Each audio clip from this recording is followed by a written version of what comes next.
The whole tournament leads to this, the grand opening, a top 15 clash between Oklahoma State and Florida State. Now, the grand closing, a top 15 clash between Oklahoma State and Florida State. Round one, an amazing bookend. We close out the first weekend of softball in 2025 right here on Flow College. Happy to have you back, everyone. Corey Brooks, Nicole Mendez with you. Nicole, this was the matchup we had circled right out of the gates, and it remains just as true now. Both teams so motivated. Florida State wants revenge on these Cowgirls from game one. They started to play really well towards the end of that game, just ran out of time. The Cowgirls playing well themselves, and they want to answer their defeat at the hands of a good Bulldogs team here in PV. This is the matchup. You said it best, Corey. Being able to come into the final day knowing you've played this team again, it's almost like a mini series, and there's a lot to prove on either side. And I think the biggest thing that each team is trying to prove is how do you respond.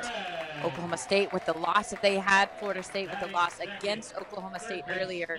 There's a little bit of pride on the line here. And both of these teams, they are so talented and have the potential to wind up in OKC later this year in June. What better way to get that practice, to get that experience and exposure than right here, right now, all eyes on this stage. We set it to open up game one. It is just as true now. This is a potential World Series preview. And with opening rankings season right around the corner, this one goes a long way for whoever picks it up. There have been upsets all across the sport. Teams announcing themselves in a new era of conference realignment. We were just talking about it before we went on air. These signature wins are going to be maybe even more important than ever because the schedule in these conferences is as insane as it's ever been, probably more so. The ACC has gotten better and better and better every single year. And yes, the Big 12 lost their Big 2, but the depth in that league is better than ever.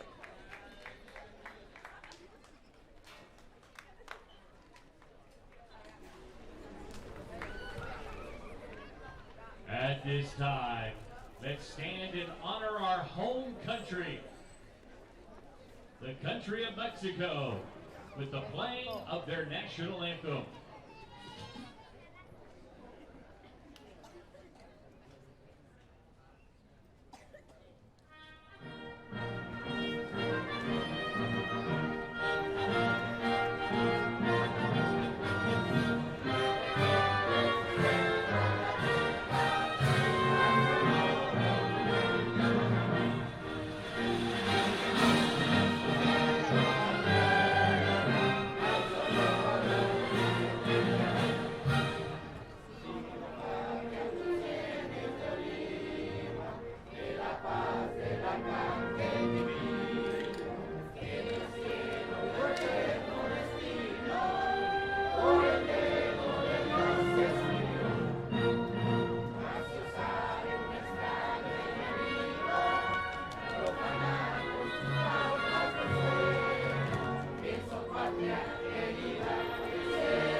Ladies and gentlemen, check your watches. It is that time. Let's play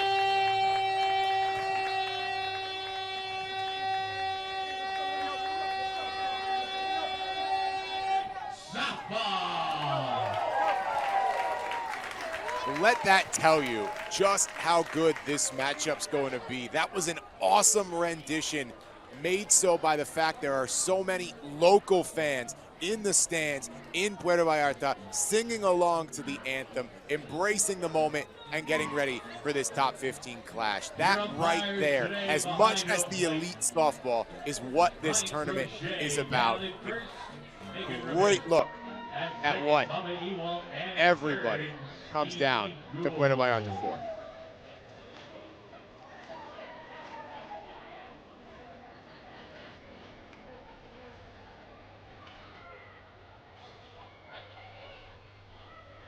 Both teams get set and get ready to go.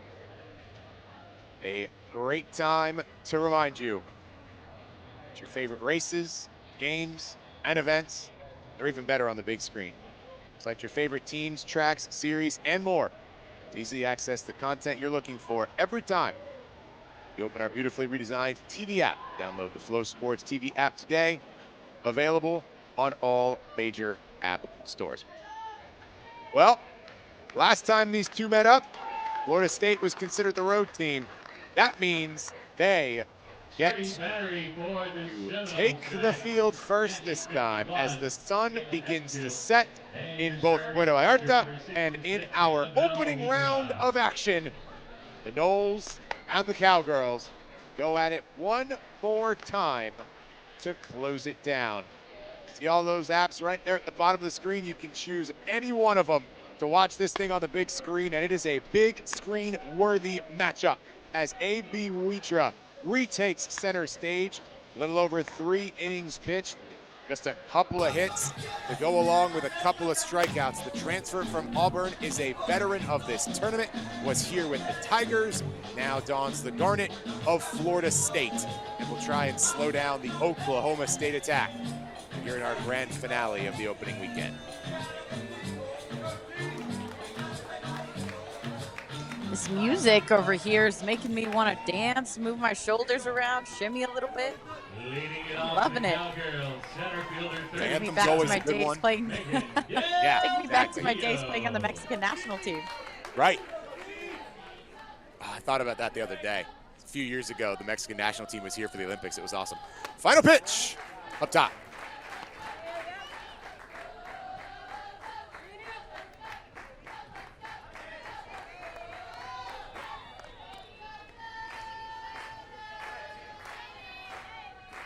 Expect the energy to be high tonight with both of these teams. A lot to prove, but I'm excited to see Wheatra get the start. I want to see what she does with this Oklahoma State team. They have a lot of variety, but it's their lineup. You look at 1 through 9, and they are so solid. How does she handle a lineup as tough as theirs? Delgadillo has been on a tear. Torres pairs it away. Rangy for the first out of the game. Well, how's that for a first start right there? Handling that pretty well. Look at that range. Torres, shallow, tight in, looking for the soft from Delgadillo.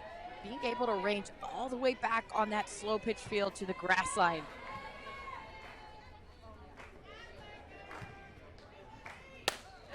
Claire Tim, the run rule walk-off hero about 24 hours ago, swinging through strike 1. Isa Torres in the first inning of the first game, a run rule win for Florida State earlier this afternoon. Torres had the one error early, which means she might not make another error for the next couple of months. Keeping it routine, FSU's doing the job. Quick outs has been the name of the game. Oklahoma State swinging early. That one just missed by Tim. Brings in Amanda Hassler. Behind her, it's Carly Godwin, Rosie Davis, Michaela Wark, Rachel Hadoot, Talon Edwards, and Megan Bloodworth. That should sound extremely similar if you've been hanging out with us all weekend here in PV. Wheatra up top, as will the defense for Florida State. The infield from left to right is Beecham, Torres, Hartley, and Ross. The outfield that same direction is Kerr, Harp, and Waycaser. Wheatra throwing to Edenfield. The only change is that Hartley's starting at second because the typical starter, she's in the circle, she just threw a strike.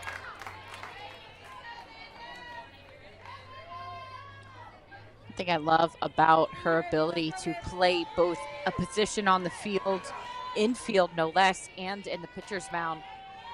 You're gonna get another athlete, another fielder. As soon as that ball leaves her hands, you just add another defender. So many capable second base options for Florida State.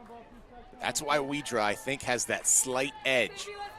That extra ability, you can slide her over to pitch, you can play with your lineup a little bit more. There's already some fun things you can do with the DP Flex rules, and it's doubly so when you've got a talented two-way like AB Widra.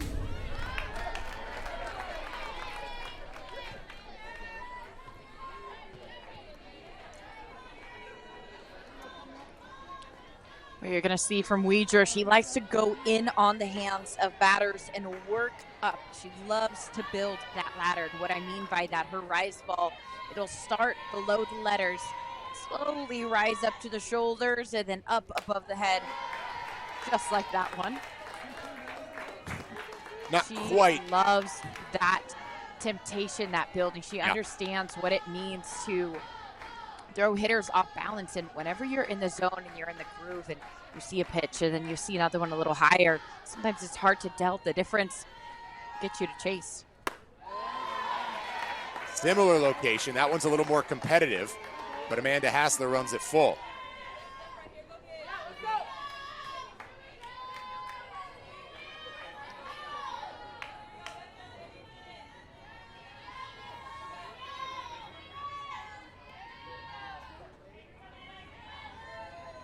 First payoff pitch of the proceedings is good for strike three. AB Widra's got her third K to begin her third appearance. Powerful hitting catcher Hassler down looking. The first inning. It's Oklahoma State nothing. Florida State.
Picture perfect top half for Florida State. Now they look to nail the bottom part, and they will get a new look in the sophomore Katie Coots. 4 1/3 innings pitched. Pretty sterling, spreads around a couple of hits. The earned run category is real short. Dazzling in her collegiate debut, and now Coots gets round 2 against a top 15 Seminole team.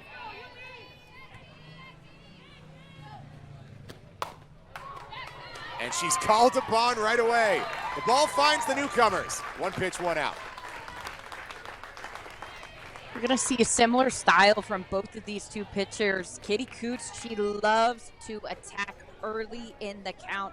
She, just as well as Widra, you won't see a lot of wasted pitches from them. They attack the zone. They go at hitters. They love to go in on the hands. We're going to see a lot of those, just like we just saw. Sawed off on the hands, just those little mishits, those flares, those little nubs. But being able to make an adjustment, Florida State, they're going to have to get those barrels out in front. Drops it in, keeping a beautiful change. Coots, last year, 8 appearances. She's already making her second here in round 2. As the college softball season opens up, potentially battle we'll see for a long time. The sophomore Coots, the sophomore Beecham.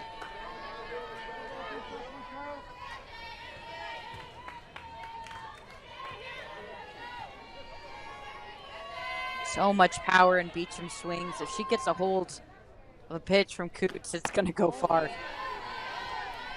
Oklahoma State's already familiar with that. Grace only went 2 for 3, including 3 runs batted in the opening round.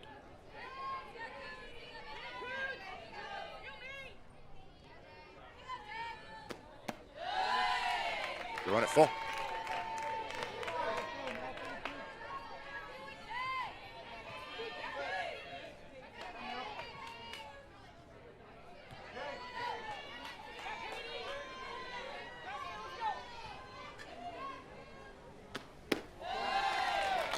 And Jay Beecham works the walk, her 3rd base on balls of the tournament. And she will hand it to the biggest bat in the Florida State lineup this weekend. Katie Dack of Grand Slam fame, 2 home runs, 7 runs batted in on just 4 hits. She has made that fence go by the wayside often.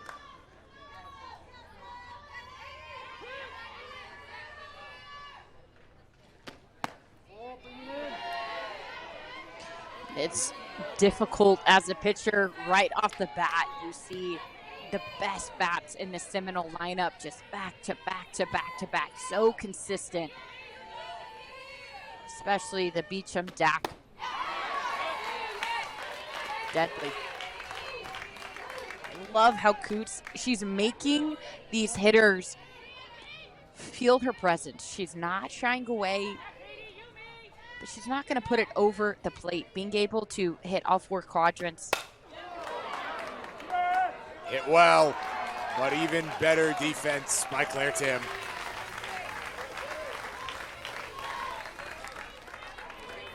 This one, a nice shot, good read. Talk about a first jump right there from Okie State, Claire Tim.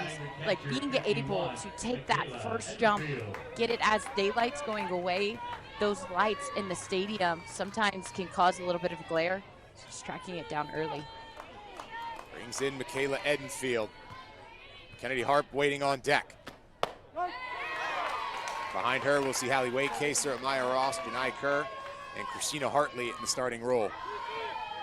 Defense for Oklahoma State, again, familiar. Hadhoot, Delgadillo, Tim is the outfield left to right. Infield that same direction. Edwards and Bloodworth on the left side. Davis and Godwin on the right. Hoot throwing to Hassler.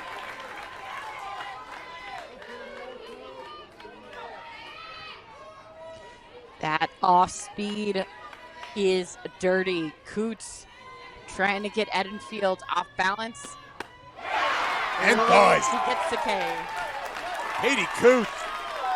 Boy, she's loving her time in Puerto Vallarta this opening weekend. It is her 5th strikeout of the tournament in about 5 innings pitched. The sophomore, Katie Coots, breaking out in the very first chapter. With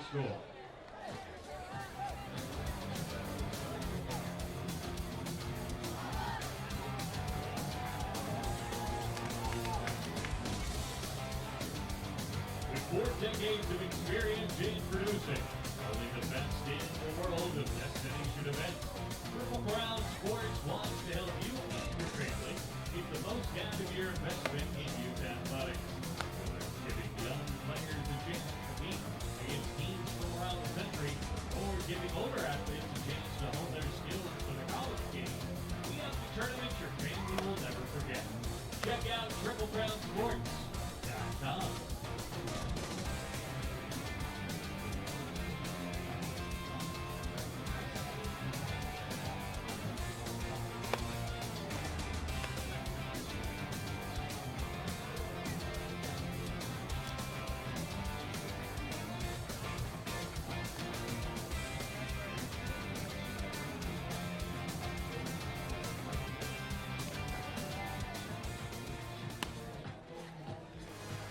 Katie Coots taking center stage there, but both pitchers doing the job in the very first inning. And so Oklahoma State will bring up 4, 5, and 6. We spent a lot of the first game between these two talking about the sophomore class that each team sports, and we will continue to do so as Carly Godwin and Rosie Davis, the first 2 hitters for OSU.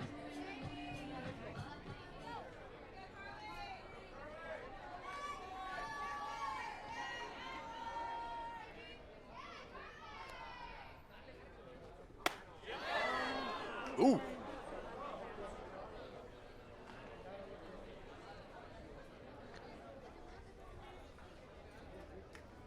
Looks like that ankle on that take, hard take there.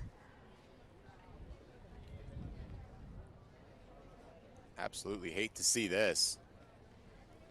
Godwin, such a big piece a year ago. And good to see her pop up. Yeah, it was just a crazy active take, and on that take, that ankle just lost its balance just a little bit. Rolled over.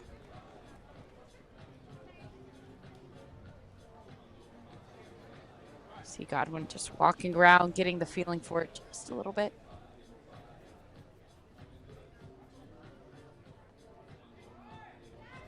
She says she's all good.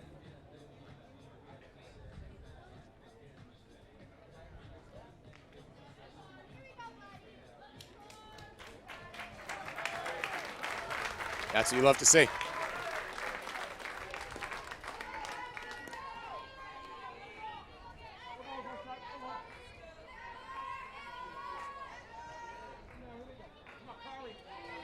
Moment like this, if you're Godwin, just stepping in, focusing on the attack. And she's swinging right after, pulling that ankle.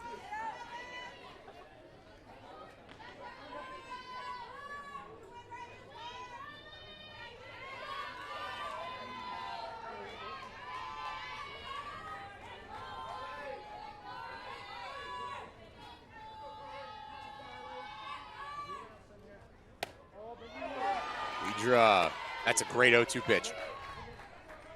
Great pitcher's pitch, and you could tell even though she was able to hold back Godwin's body, the way that she fell over the plate, that tells you you got her with that timing, you got her with that temptation.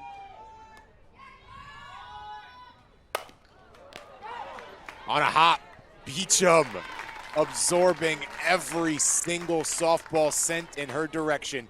We were talking about it last game, so it'll sound familiar for FSU fans, but the scorching corner under the Puerto Vallarta sun has been played so well by all four third basemen we've seen there.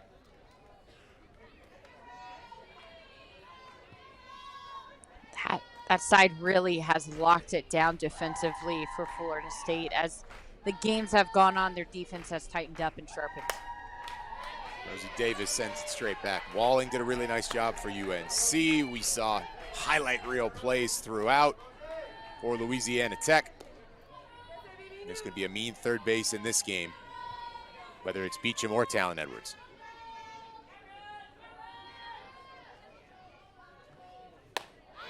Davis underneath it.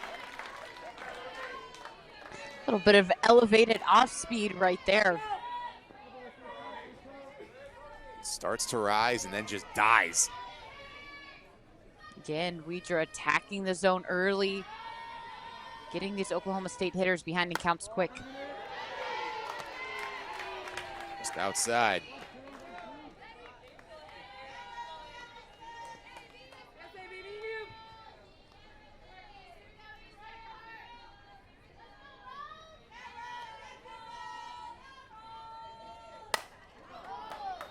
Off speed, reversed. Doesn't quite get to the grass. A rangy start to the day for Isa Torres. Grabs the foul out and then puts a step on the green. Yeah, that first step, dropping back. Look how far she has to range. And also in that same time, calling it, letting her defense know, I got it, this one's mine. But the range from Torres, you see it in the foul lines, you see it up the middle. Just a great job with that first step. Weidra continuing to just hammer the zone. That one just late break, rises just above the barrel.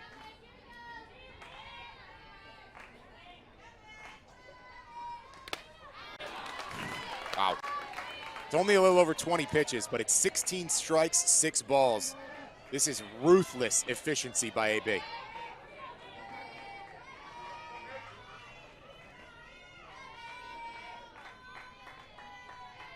And against this offense to boot. Wark gets the high one, but sends it to a waiting Janai Kerr. Annabelle Widra. She's comfy in Mexico, and she's showing it. Oklahoma State starting to calibrate. No answer yet. We move to the bottom of the second inning. Still no score.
Early formations of a pitcher's duel, still plenty of offensive opportunity before we can officially call it that.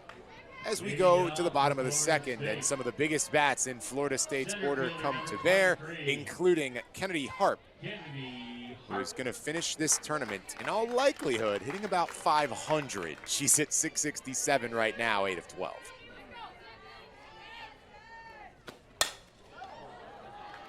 And she nearly had another, but Bloodworth, rangy and by a step.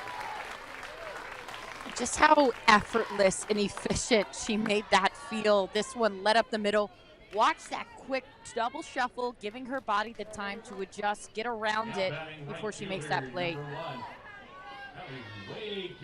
Truly an elite defensive player in Megan Bloodworth, whether it's at third base, where she kind of started with Oklahoma State, finds her way to shortstop. Generally considered the two toughest positions on the dirt. Either one, she's A-okay.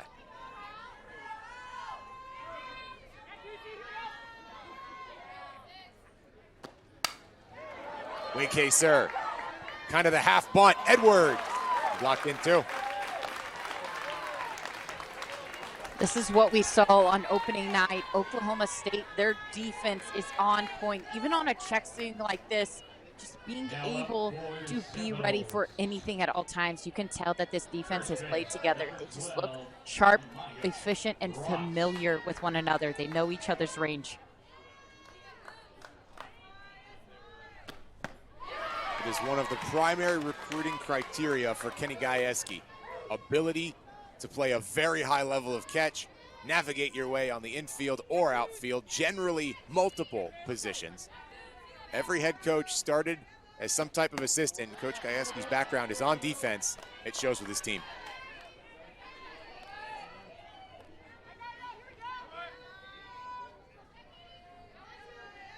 Nothing here. Bottom two with a couple outs.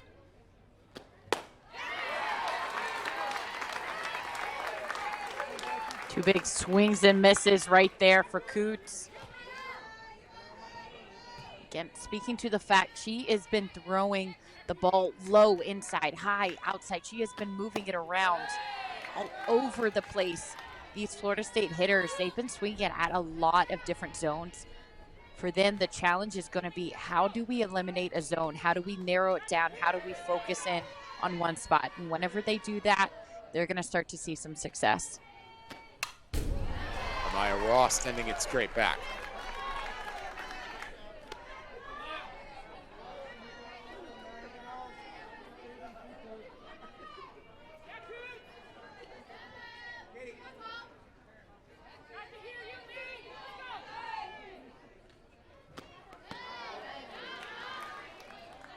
Good time to leave one a couple feet short. Nobody on base.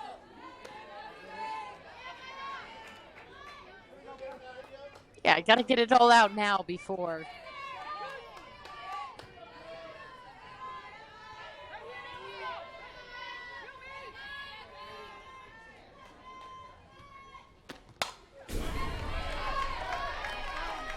Longest battle by any Florida State hitter belongs to Amaya Ross. She will see an 8th pitch.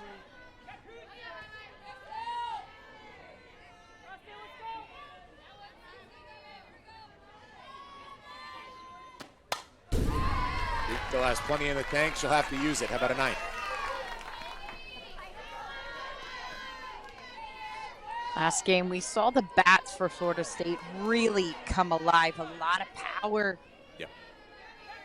And it, honestly, the biggest part about that, it was such a complete game, scoring almost every single inning.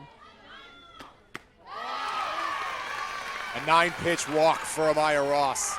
Last game, it was the extra base pop in every single inning for Florida State. Now they're working the base on balls. First Beecham, now Ross. Here's Kerr. Now batting left fielder. Just the way the dugout exploded whenever she earned that free base. Because as we know, free bases, 60 feet, those come back to bite you, especially against teams like Florida State or teams like Oklahoma State. Another first pitch strike.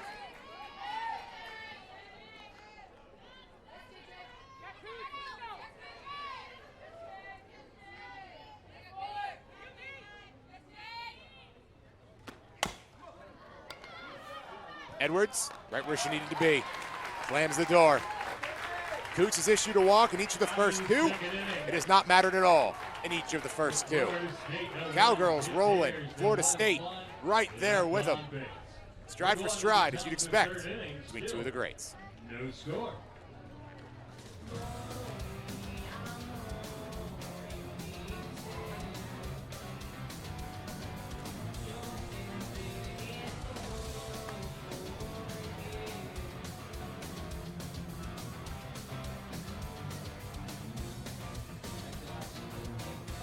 Are you loving the Puerto Vallarta College Challenge? Well, don't let the white loud be the end of your excitement. Continue following all softball action on Flow College with 5 games, highlights, and replay. Visit FloCollege.com to keep watching beyond the tournament. That's FLOCollege.com.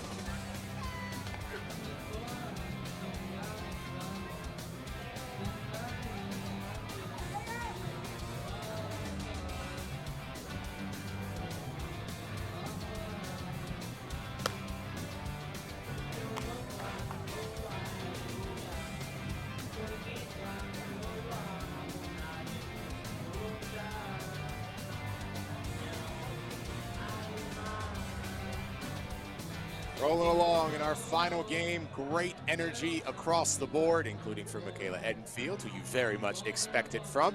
And why not? Both teams feeling good so far. 0-0, top 3.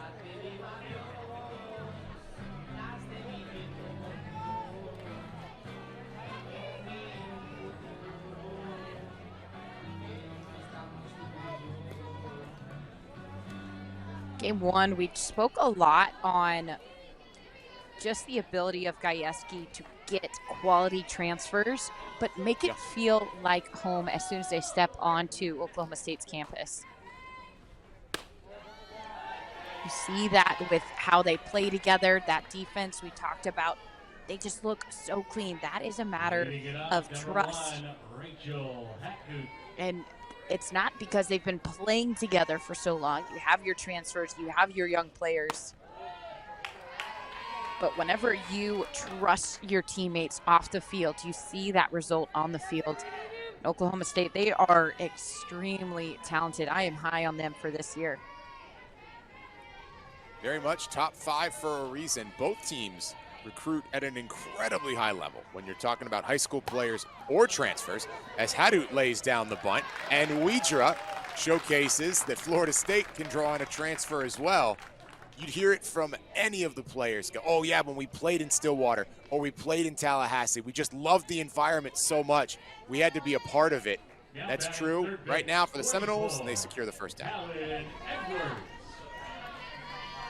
I loved that I spoke on Widra being able to be that two-way player. The way that she fielded her position, just getting there quickly, getting that ball over to first. soon as that ball leaves her hand, she does become another defender. And against a team like Oklahoma State, who causes chaos whenever they are getting going, whenever they're most effective, having another defender, that never hurts.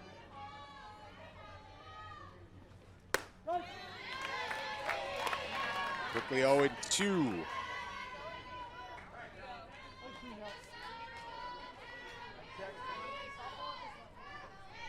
Alan Edwards. 4 hits and 9 at bats so far here at Nancy Amara Stadium.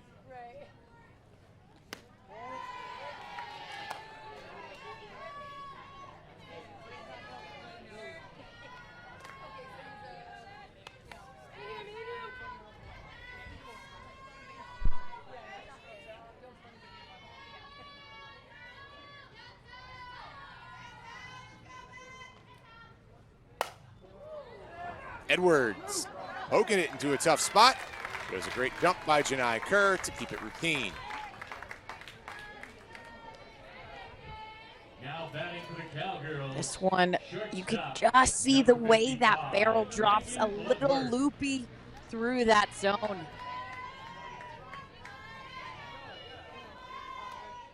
Talked about Widra being able to attack the hitters in on the hands. Not only that, has a great off speed. Haven't seen it too much, but as the game goes on, we'll probably start to see that being incorporated a little more. As a team heading into preseason, there are so many pitchers and teams that you have to prepare for.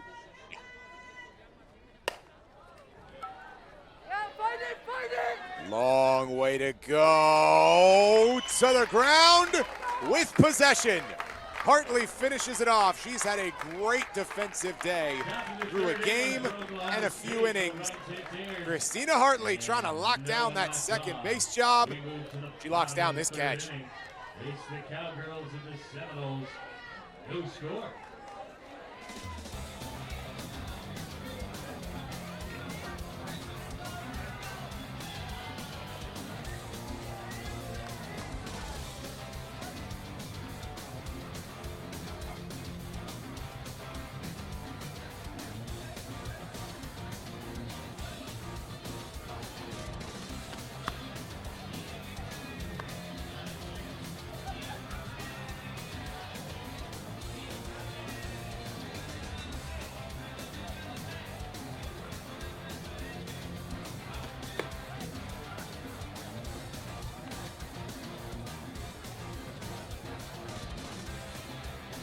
Lineup's going to flip here for Florida State. They're going to go 9-1-2.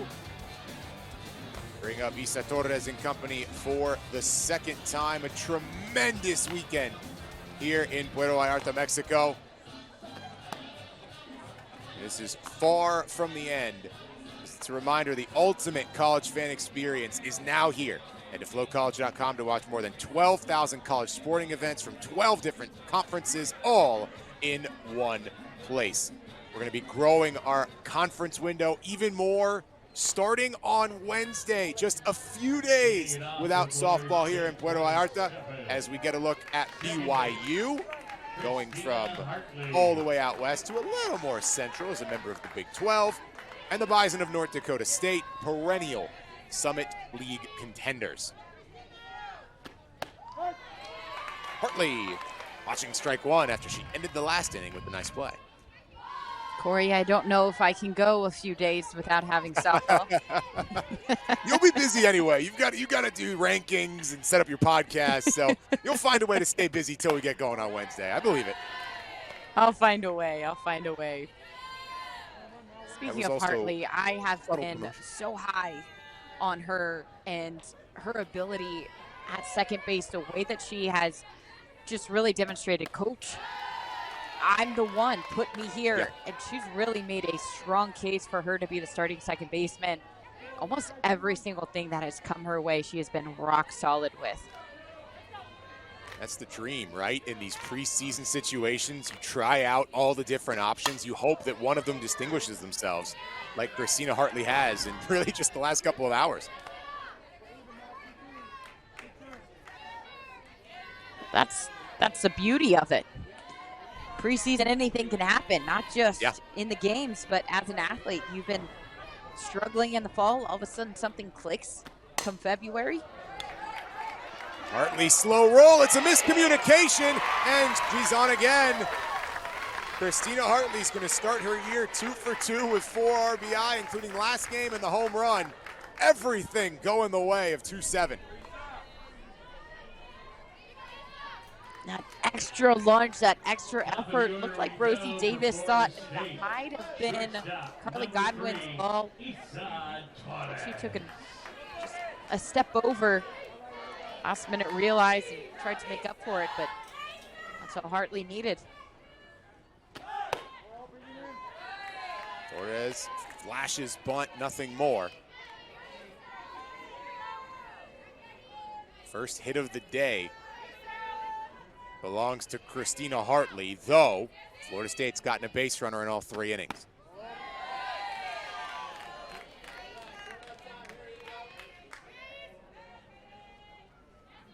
Quick communication here from Hassler, going out, talking to Coots, just getting that quick, what is it that you're looking for? We fell behind 2-0. We just had that swing. She doesn't want it to pile up. And again, that goes back to this team, knowing each other, being able to read your battery, being able to read your pitcher.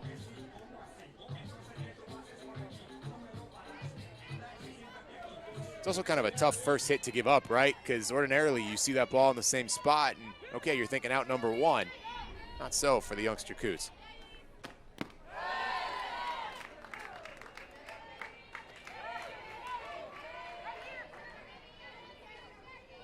Like that's how it always happens. It's always one of those just flares, squibblers, the pitcher is just dominating, and then the weirdest, funkiest hit is the one that breaks the spell. Edwards knocked it down, and the stretch is enough by Godwin. Shaken up a little earlier, she looked great right there. The Oklahoma State defense answers the miscue. This ball was a shot, took Edwards down to her knee. At least she was able to block it, but Godwin, that stretch, knowing when to reach out, grab that ball. Nice play by OSU. Edwards continues high-level play at third. Beecham working ahead.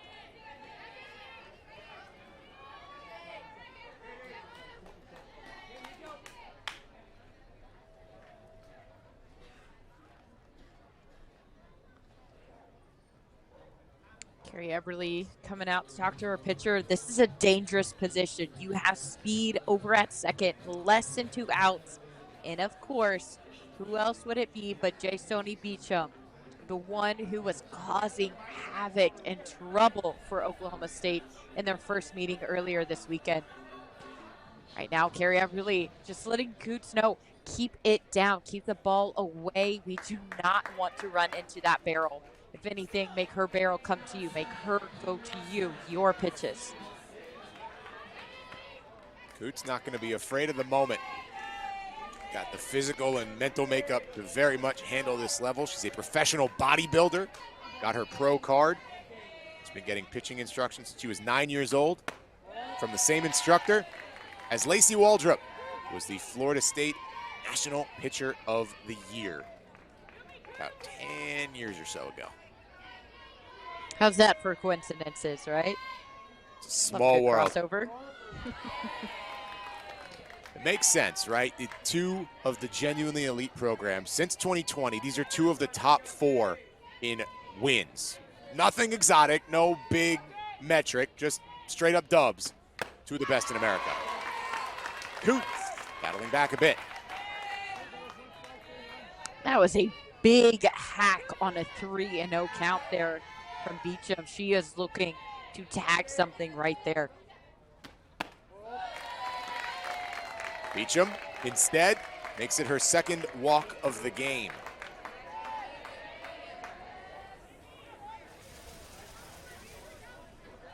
Sometimes it can be a little tempting as a hitter. You know the power, you know what you can do, and you just give me something to hit.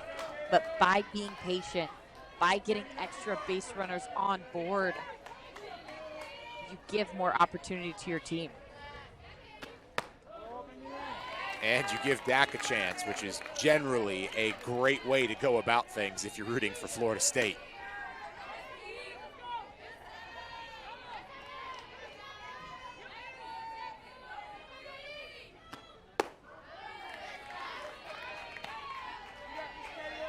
Going back to the point you made, Corey, of teams that know how to win. What makes them so good at winning are those little things of taking that extra ball, getting that walk, hitting those corners. Who's unable to do that right now. Every young pitcher is gonna have this inning where your command and control is still fine, but a little bit off. And against bona fide elite competition, that can be a challenge.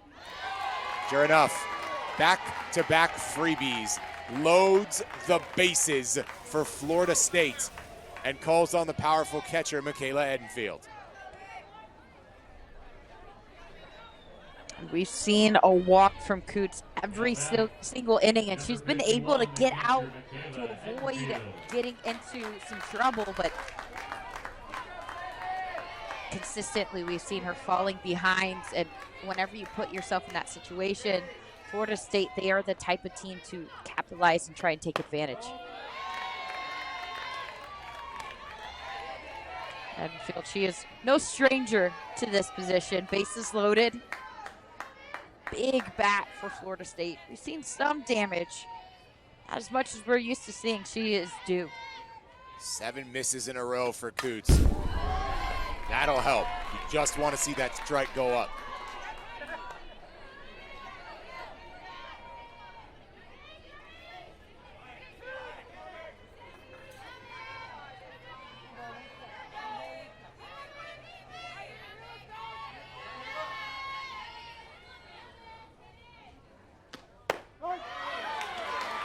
One begets another. Edenfield not happy with that call. Little surprised. Especially with the misses that Coots has been having. That was a big strike call for her to get. Puts her in a very favorable count against a lethal hitter.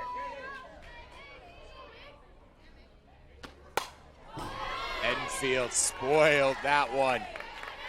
Proper 2-strike hitting.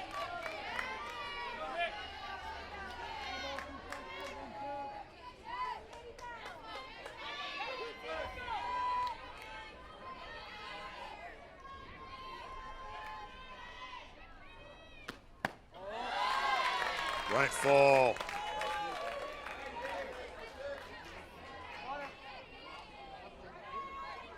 Again, that battle. Florida State, these hitters, they are taking Coots deep into counts.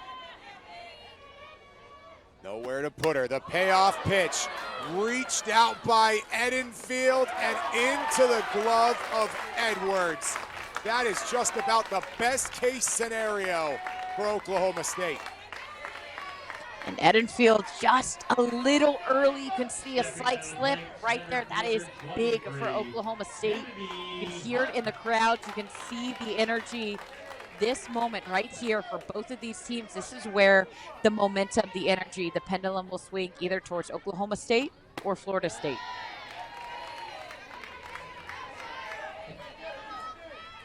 Nobody has brought in more runs for the Florida State Seminoles on this field than Kennedy Harp. She had 2 RBI in round 1 against Oklahoma State. She's got 2 more in scoring position right now. And she's got a very favorable count.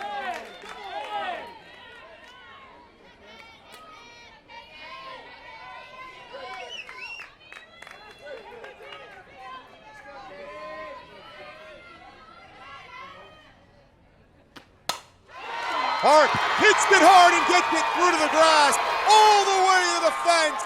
Hartley across, Beecham across, back across. Kennedy Harp's playing music. She brings home 3.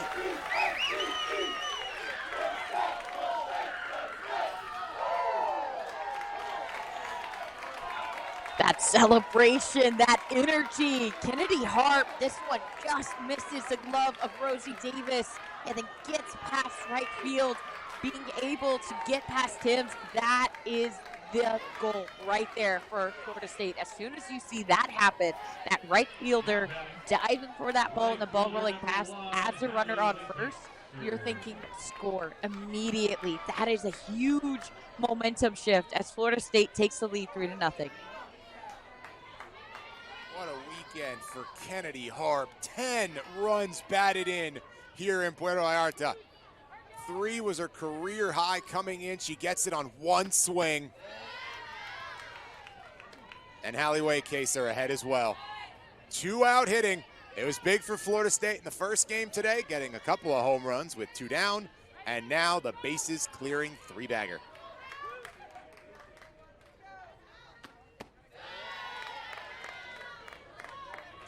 We talked about Coots and just how she falls behind so often. It puts her in difficult positions as a pitcher. She's not able to locate and stretch out that zone like we saw her do with Michaela Enfield.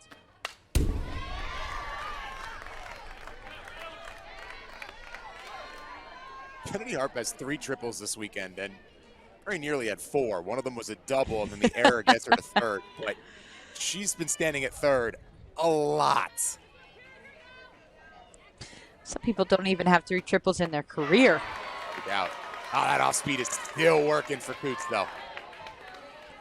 There it is. That is beautiful. And what a way to reset the timing, get that momentum back in your favor for Coots. Waycaser to Godwin to close the frame. But how often have we said this? Kennedy Harp, 1 swing, 3 bases, changing the game. This time she does so with 3 brought in. Good job by Coots to bounce back, but it's Florida State on top first this time.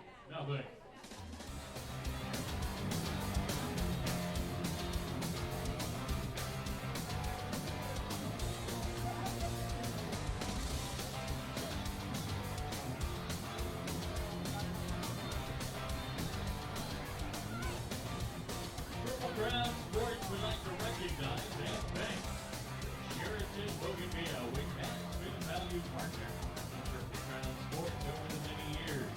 Thank you, Sheraton and staff, for continued hospitality during the Puerto Vallarta College Challenge.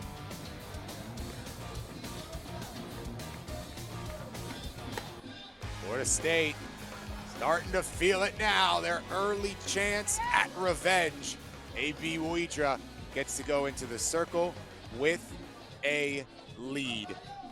Reminder, your favorite races, games, and events are even better on the big screen. Select your favorite teams, tracks, series, and more to easily access the content you're looking for every time you open our beautifully redesigned TV app. Download the FloSports TV app today, available on all major app stores. This has certainly been a game worthy of the biggest possible plasma object you can put in front of your face. High-level play on all ends, and right now it's Florida State in control. Number 37, Megan Delgadillo.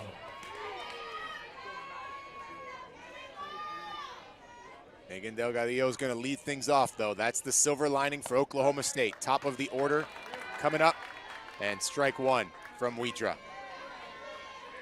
As you go one time through the lineup with a team like Oklahoma State, they're constantly talking to each other, making adjustments. By the time the second time through the lineup, you're ready knowing, okay, this is what I am going for. This is where I'm attacking.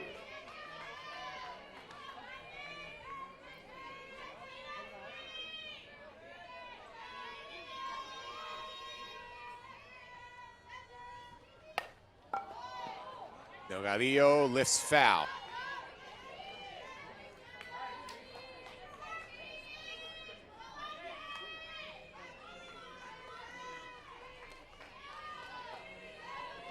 Been impressed with Delgadillo.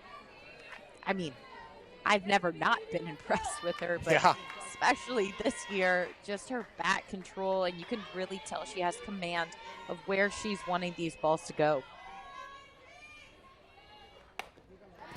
We've seen her for years at Mary Nutter with Fullerton, and she was always on base, swiping bags. Hence, she's the record holder in many of those categories for Fullerton. But best year yet last year, batting average over 400, slugging over 500, on base about 450.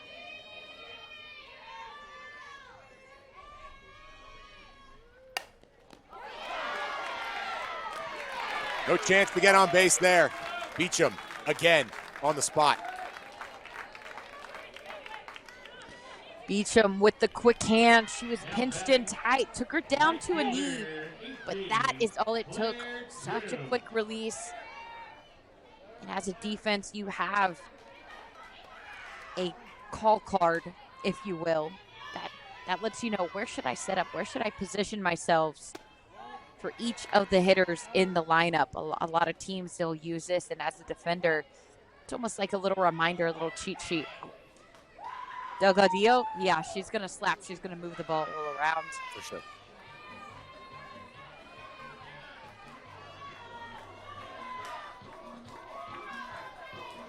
Quick meeting of the minds. Make sure Weidra can stay locked in. That doesn't seem to be too much of an issue with the giant smile on the face.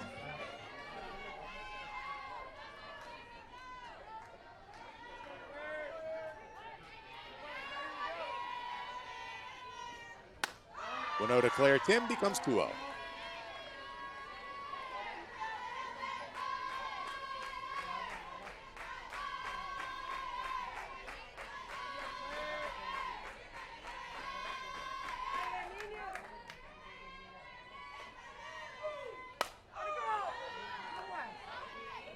Cowgirl Claire walked twice the last time these two met up, but a flyout victim her first time.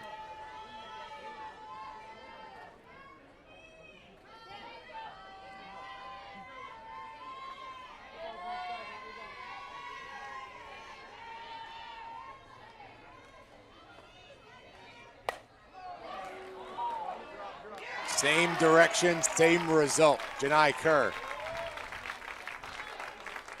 Great jump by Kerr. This one had potential. It wasn't lifted too high, but you could see her right away getting a great jump and great read on that. Half the battle in the outfield is your first step. If you hesitate, if you step the wrong way, that mistake can cost you later on whenever it comes time to actually catching the ball. Great read by Kerr. Hassler gets it to the grass. The perfect start for A.B. Weidra will come to an end at 3 2/3. This is the one that'll get down on the ground. Just does a nice job. Very similar to that pitch before in elevation, but just keeping the barrel a little flatter, not getting underneath that as much. Getting it through. It's like a lot of balls this weekend that have gotten through the infield for Florida State have been in that 5-6 spot. Those hard line drives, those little pokes right through. Was very intentionally not saying how many in a row Annabelle Weidra had retired. That number will end at 11. And the good news for her is still 2 outs. You know, I can appreciate that. As an athlete turned broadcaster, it made me so mad my first year of broadcasting, knowing how many times the perfect game or talking about how many retired in a row, people would just talk about it. They'd throw it out. And as an athlete, I was like, you cannot do that. And this is how things go sometimes, right? You get that perfect start, one little hit comes by, and all of a sudden, the opposing bats awaken. Hassler and Godwin back to back. 26. Again, it's that same spot, that same location, getting a lot of action over there in left field from Kerr. Slight elevation. If that ball is a little bit higher, a little bit lower, I think the result might be different for Weidra. Good pitch right there. I was doing summer ball one time, and it was 1 out left and the call was the pitcher needs just one more out for the perfect game. But because it's summer ball in smaller stadiums, everyone on the field can hear me. So the catcher just turns and stares daggers at my soul. And I'm like, I have to say it. There's only one out left. I've waited this entire time. Well, fortunately, it was a perfect game for Nelliman, and I don't have to go and write an apology letter.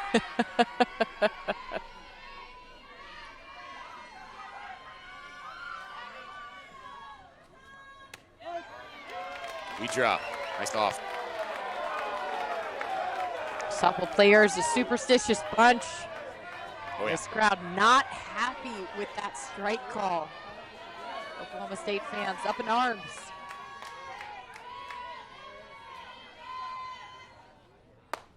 There's been a lot of oohing and ahhing both ways, which I think is just a testament to the fact that we've got a couple of really good pitchers in this game.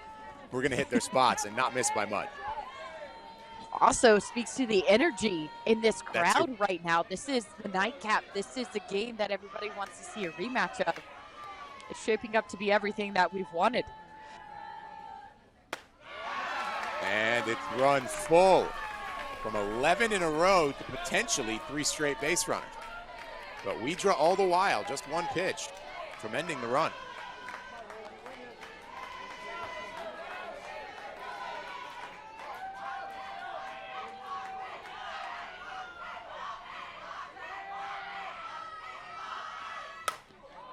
Rosie Davis just missed it.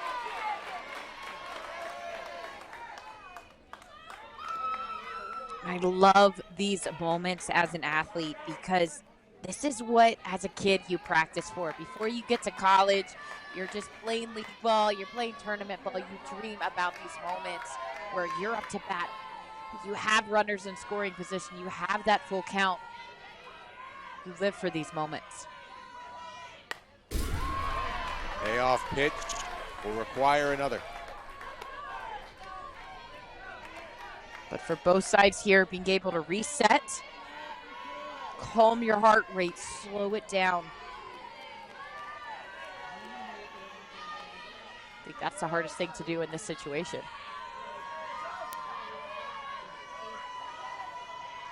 Payoff again.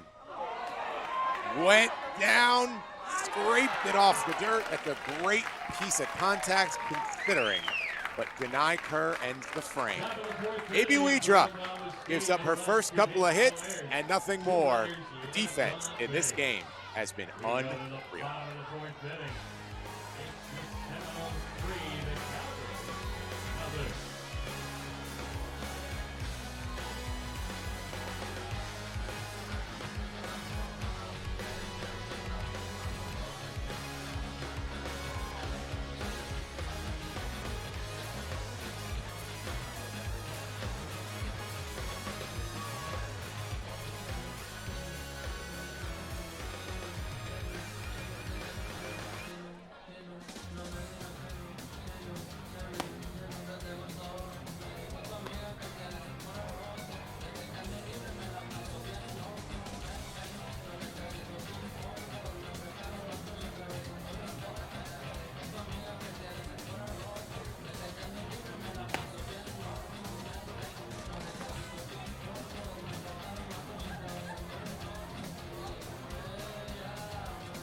I gotta give you credit, Nicole. You called it. You said before we even started, the play for Oklahoma State was going to be start with Coots and hand the ball to Riley Crandall, part 2 against Florida State. That's exactly where we go. Riley Crandall taking center stage for the Cowgirls. And I love this 1-2 punch. Coots did an excellent job just minimizing damage. That one inning, she just fell behind and counts one time too many. But Crandall, she is familiar with this job. One of the best pitchers, a transfer from Baylor to in-conference Oklahoma State. She plucks Amaya Ross on the first pitch. Not how you draw it up.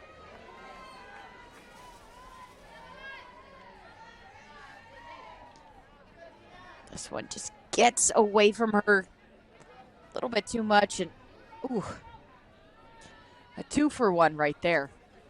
Now batting for Florida State. It's both the hitter and the catcher. Everyone feels it. Kurt. But it's only Amaya Ross who gets the benefit. Back-to-back free passes, one a little more painful, a walk and a hit by pitch. And then Crandall does bounce back, get her first strike against Janai Kurt. Third appearance here for Riley. Opened up against these same Seminoles. 2 innings pitched. Florida State got to her in the late stages, though, 4 earned runs. Stemmed the tide, though, against La Tech, where she came in 4 coots, 4 2/3. Just a couple of late runs amidst the Bulldog flurry. Crandall called on right out of the pen and can't find it. Then the throw gets all the way to the fence. Drop board. It's 4-0 Florida State. The ball still skipping around. And Janai Curry is just 60 away. Oh, the defense has been so good all game long. And then it all comes crashing to a halt. Little bit of switch here. You can see Crandall trying to get that throw in, not in time. But this is where things start to fall apart. You can see at home plate, there is no one covering the base. So where do you throw it as an outfielder, knowing, okay, I see this runner going, but being able to be cognizant, there is no one standing at the plate. Hassler, she is not there. Hold that throw it into your third baseman, minimize damage while you can. Now batting. Second base, Christina Hartley. A couple of different errors tagged and a great scoring chance for FSU.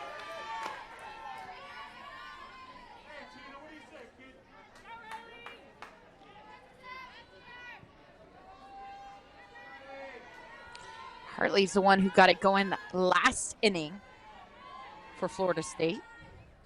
And she'll send it sky high. Her name has been on our minds often today. I've been loving what I'm seeing from her defensively, offensively. As an athlete, sometimes you just have your moment where you're like, this is it.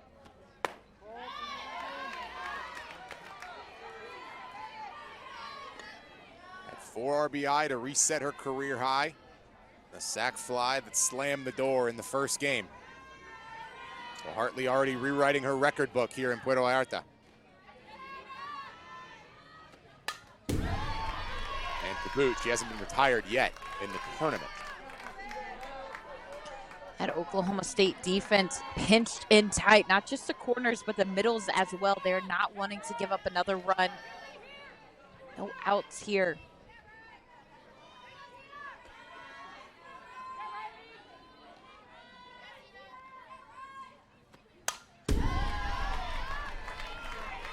For Hartley, the bare minimum is to just get that sac fly. This is a battle, and look and see where this defense is set up for Oklahoma State, just pinched in tight.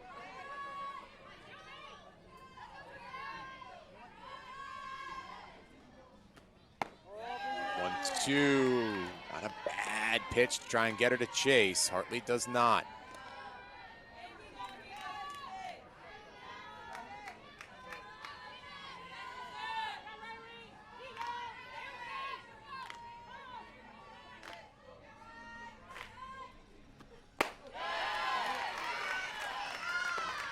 Battling back.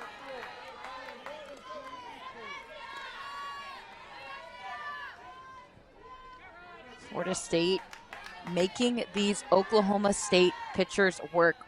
Whatever the result is, they have had 4 full pitch counts.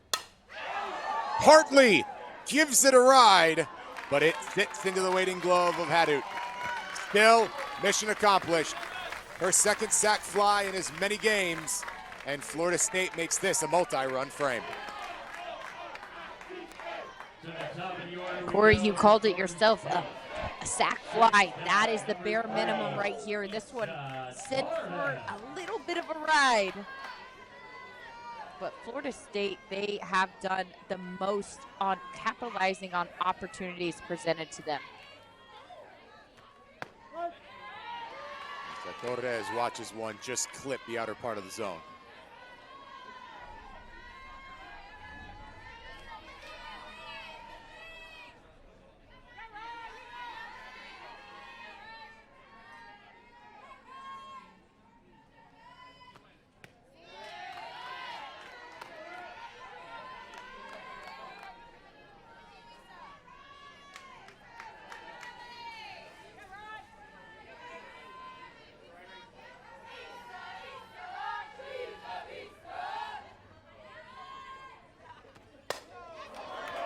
Torres, that's down. The good keeps on getting good for Florida State.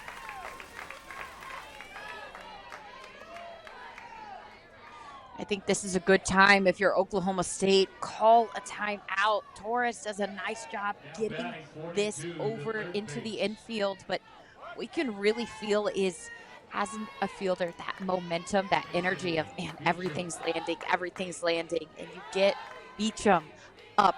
You have the powerhouse of Florida State up right after this.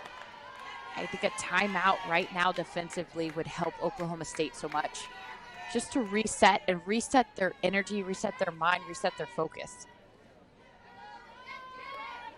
We've seen plenty of visits to the circle. Not right here, though. Crandall gonna have to work through it. Oklahoma State bats their 2 top 25 freshmen from a year ago, right in the heart of the order. Godwin 4, Davis 5. For Florida State, they sit right atop. Torres the single, Beecham at the plate.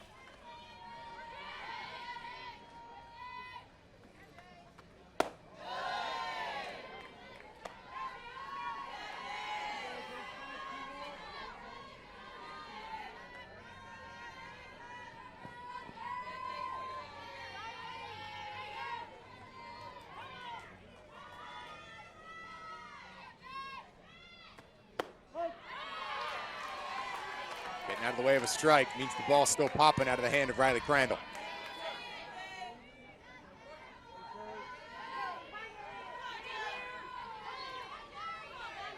That was a nice pitch by Crandall, just sneaking it into no man's land. Beecham cooking up her 3rd straight walk. That's a dangerous time to take off, but maybe not if you're Isa Torres. Also reading where that pitch is. You can see as soon as the catcher goes down to block, that's whenever Torres decides to take off, get that extra base, put herself in scoring position for her teammate to hit her in. Beecham sent it straight down into the dirt, and all of a sudden that base running makes a huge difference by Torres, because now she's just 60 away.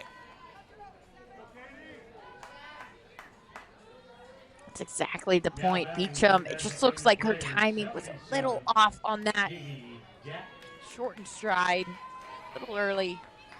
Oklahoma State, they are looking to get out of this inning without any more damage. But like you said, Corey, 60 feet away stands Torres with Katie Dack up to the plate.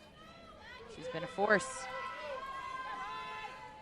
She tied her career high in one swing of the bat, a grand slam in the 1st inning for FSU. Today, she's 0 for 1 with a walk.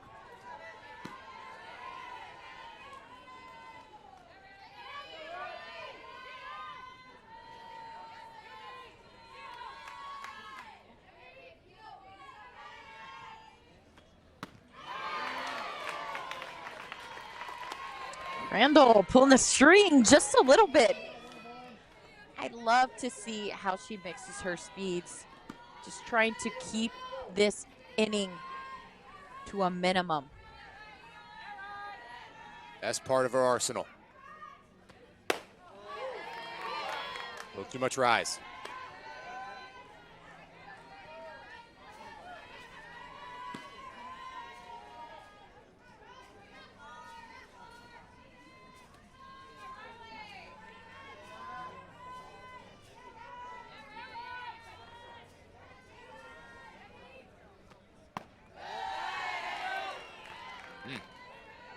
Close. But Dax putting in the work. Crandall, who's typically so good at getting ahead in counts, sees herself falling behind. It's been a theme here for Oklahoma State for the two pitchers. Just the very end of the bat by a matter of inches. Jack's hanging on.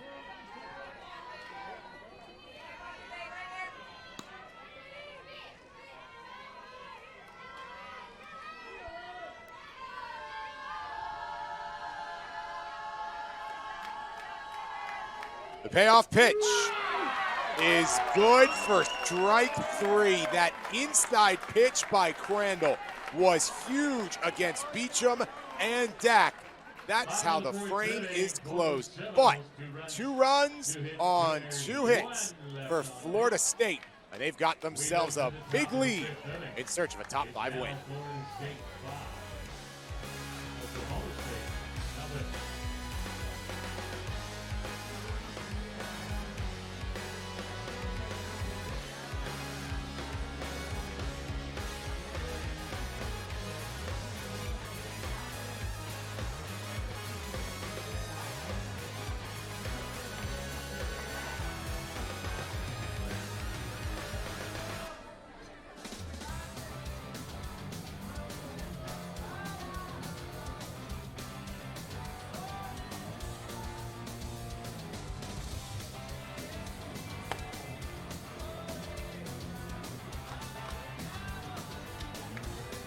Top of the 5th we go. Oklahoma State gonna have their work cut out for them. Down 5 in inning 5. But if there's any group that can do it, it is most certainly these Cowgirls of Oklahoma State, though A.B. Widra has made it extremely difficult to this point. The ultimate college fan experience is now here. Head to FloCollege.com to watch more than 12,000 college sporting events from 12 different conferences, all in one place. Plenty of live action going on right now around Flo College. A lot of great events happening across the board. Back in the U.S., Andrea Classic going on. And down here, of course, in Puerto Vallarta, our final game of round 1. Remember, session 2 of this tournament has 6 teams as opposed to 4. So it's going to be an even more loaded potato when we get rolling in a few days, starting on Wednesday. Loaded potato, huh, Corey? Why not? Sounded right. Felt right. Swing away. Felt right. Take your hacks. Well, we've certainly have gotten all the toppings: sour cream, cheese, butter, chives. The only way to do it. Deal this game. Only way to do it. You're better off saving your calories in other departments. If you're getting a baked potato, you give it the works. Oh, you have to. There you go. It's easy for me to say for someone who is nowhere close to being a Division I athlete. So I appreciate the support. Jazzy Franic into the game to pitch and drops a nice change there for a strike.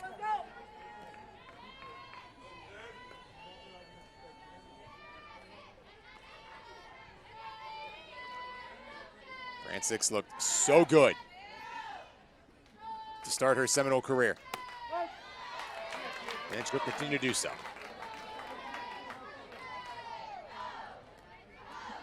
I spoke on this before, but just her composure on the mound. Not going to see her get too high, get too low. Be steady Eddie with a 5-0 lead. Florida State has done a great job offensively, just providing for their pitchers. Godwin lofts to a waiting Waycaser for the first out. The numbers as it sits with 2 appearances logged, plus now an out. 7 1/3 innings pitched for Jazzy Franic. She has not conceded an earned run in the entirety of her career, those 3 appearances. She's also struck out 7, so averaging about a K per frame.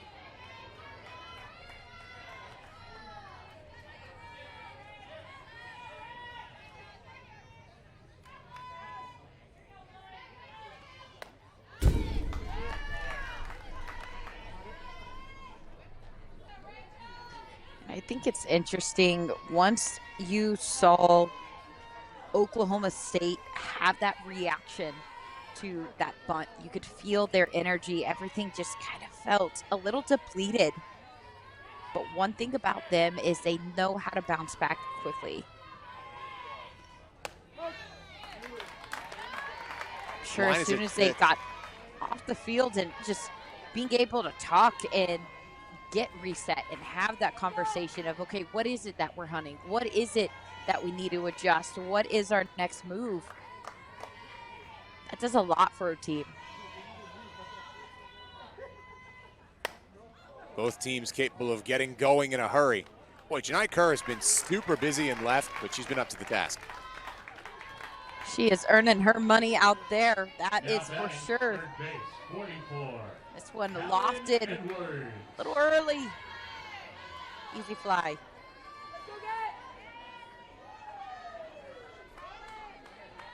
Couple of times an all-conference performer. A.B. Widra certainly used her defense to her advantage. 4 shutout innings.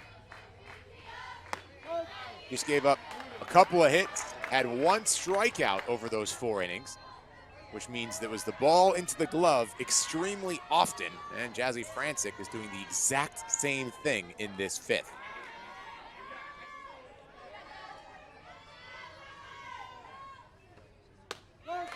Edwards quickly down 0-2. With back-to-back changes, I love that whenever I see a pitcher who is so confident in that pitch, willing to be able to throw it multiple times in a row to get that hitter to feel the unexpected.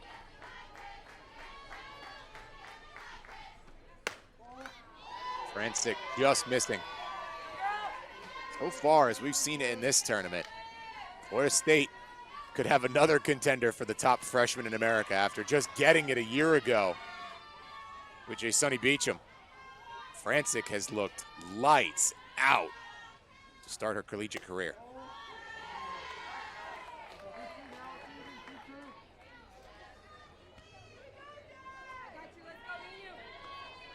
Helps whenever you have a strong support system behind you. You have your offense working on all cylinders. A very comfortable lead for Florida State as they're in the top of the 5th, 5-0. She'll have to field her position, and does.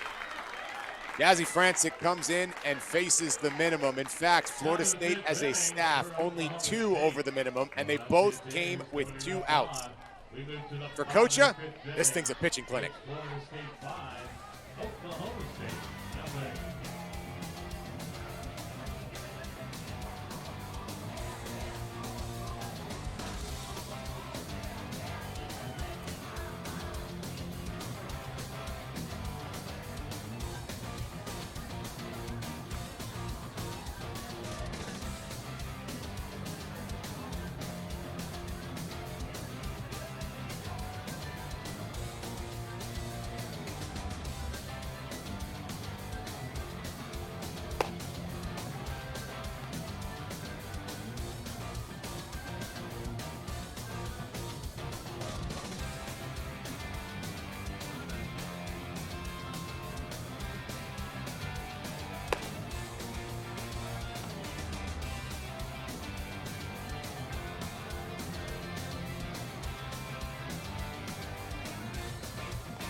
Funny how these games go. Grand opening between these two. Oklahoma State dominant the entire way. Florida State doesn't get anything going until the late stages. And now it is the complete inverse, at least on the front end. It's Florida State controlling tempo and tenor through the first 4.5. Can Oklahoma State replicate what FSU did in the first game? Well, we'll find out. But first things first, it's the Noles' chance to hit. And they'll bring the heart of their order up, starting with Mick Edenfield.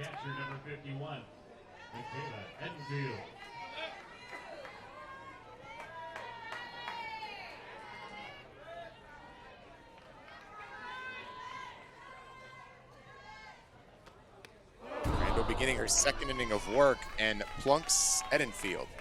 Both of the opening pitches have been a hit by pitch for Riley Crandall. Crandall trying to go in and tight. We saw that one pitch that hit Beecham. And Field's very excited that she's not going to have to run on this one. This one gets right above the kneecap. And I will say this, the way that she popped up so quickly, unfazed. Michaela Edenfield is a different beast. Let's just put that out there. No doubt. It's a special type of athlete. An absolute gift for Florida State softball. She grows up less than 50 miles away in Sneads. Comes to Tallahassee. It's been everything you could hope for. So is Harp. That was a laser toward the fence. Edenfield, she is such a personality. Her ability to share her multiple different passions, merge them all together. She does a lot of game day makeup, and you'll see it. You'll see all these fabulous designs, and it is so fun to watch her TikToks. If you have it, you should definitely check it out. An extremely emotional player, mostly to her benefit. Every once in a while, winds up in something you don't like, but it was an interesting point Lonnie Alameda made. She goes, hey, you know, when you see Tom Brady on the sideline screaming at his teammates, you're like, yeah, that's great.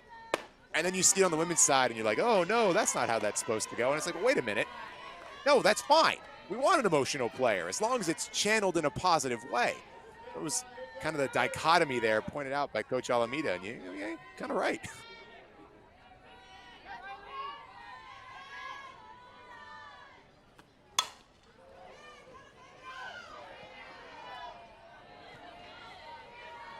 Nice stop over there at third. Coach at the hot corner. In there a time or two. A lot of traffic.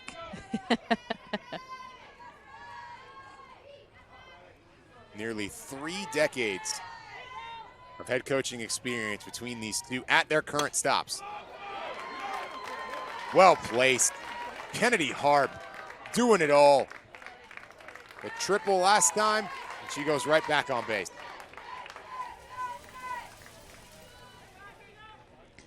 What I love from this swing, this ball is tight in on the hands, and the way that she's just able to get that barrel extended. A lot of times as a hitter, you see that inside pitch, your eyes get big, your foot lifts up, the toes start to wiggle, you get overly excited. And whenever that pitch comes, you get so excited, twist, foul ball.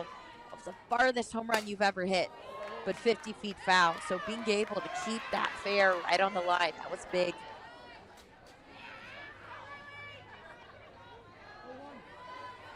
Florida State has scored multiple runs in each of the last 2 innings. 3 runs in the third, 2 runs in the fourth. This offense coming online over the course of this tournament and now humming at peak efficiency.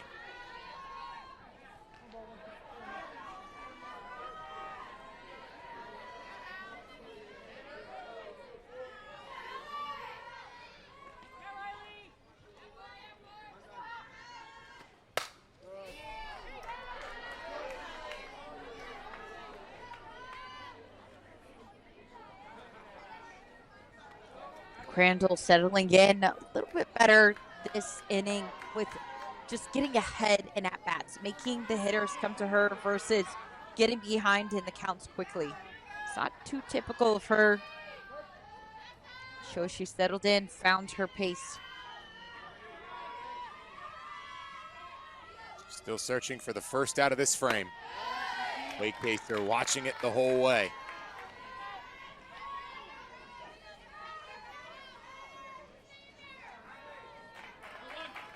Allie, very similar to Michaela, right in that recruiting footprint for Florida State.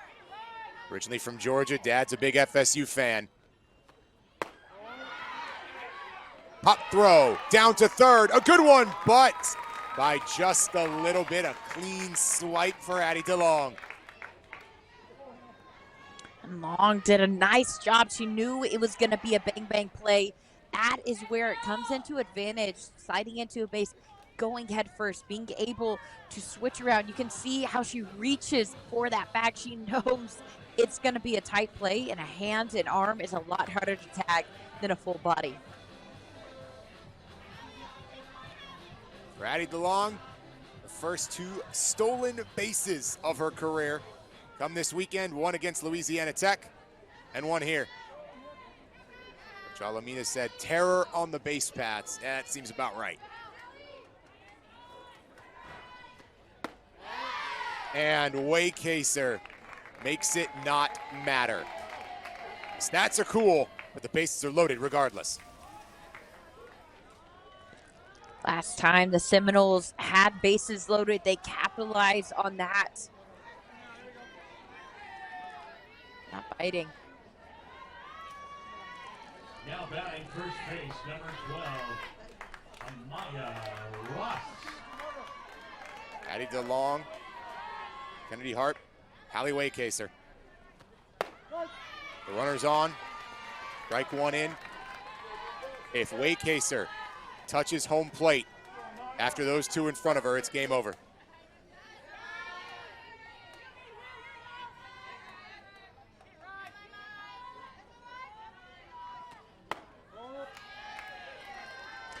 Ross, her first 2 at-bats, earned the walk. Her last walk led in a run. Just getting something started. Florida State, once they get that rhythm going offensively, it's hard to reel them back. Ross pops it up and out of play. Florida State, a chance for a statement here. They go against Louisiana Tech, who beat Oklahoma State earlier in this tournament. They had the opportunity to close the door on the run rule. They did. Exact same circumstance here, with the difference being you're going against a top 5 team.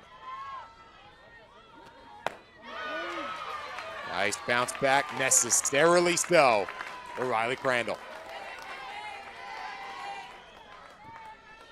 Crandall using the momentum and the situation. It's a big-time situation. You know the nerves. You know these hitters are going to want to be able to have that big moment.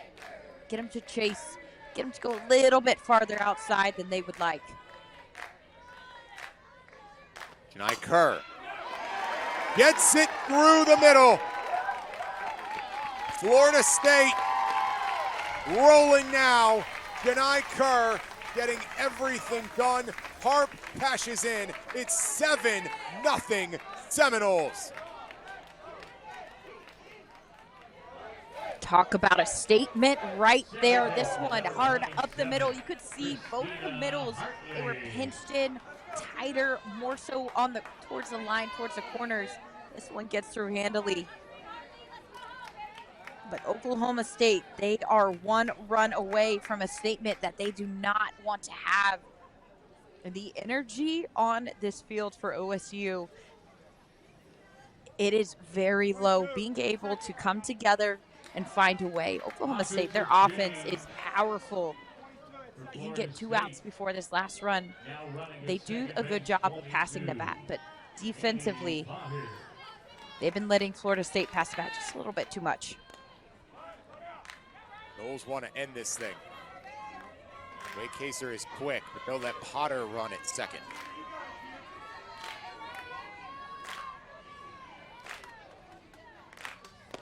Hartley watching ball 1.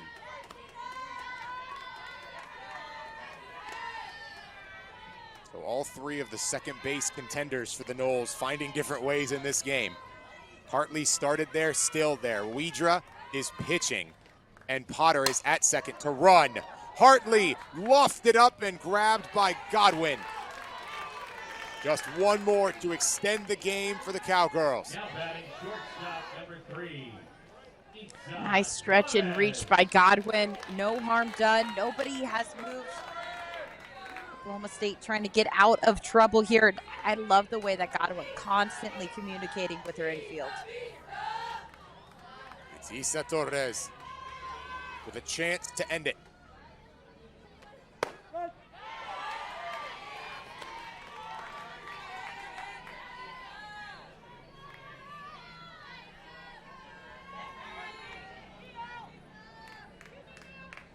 Big time moment for the sophomore.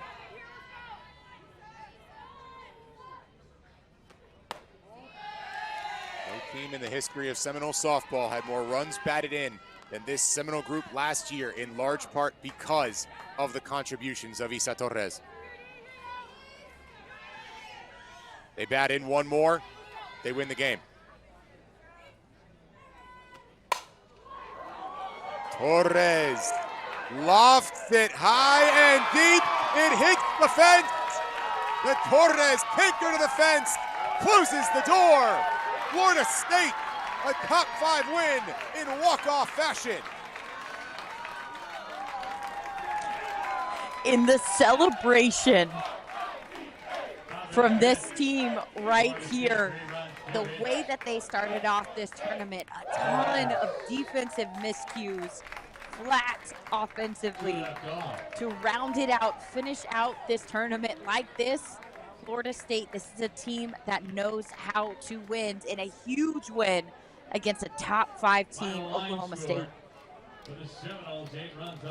So a fun session 1 is taken over by Florida State.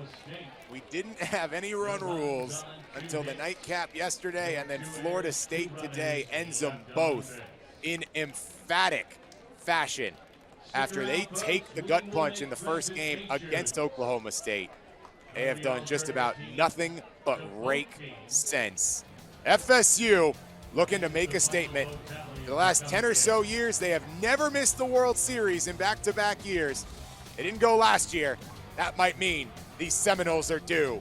They finish up this first session with a win. Oklahoma State, they've still got plenty of great softball in front of them. Tremendous schedule all year long. They'll have the opportunity to bounce back in a hurry.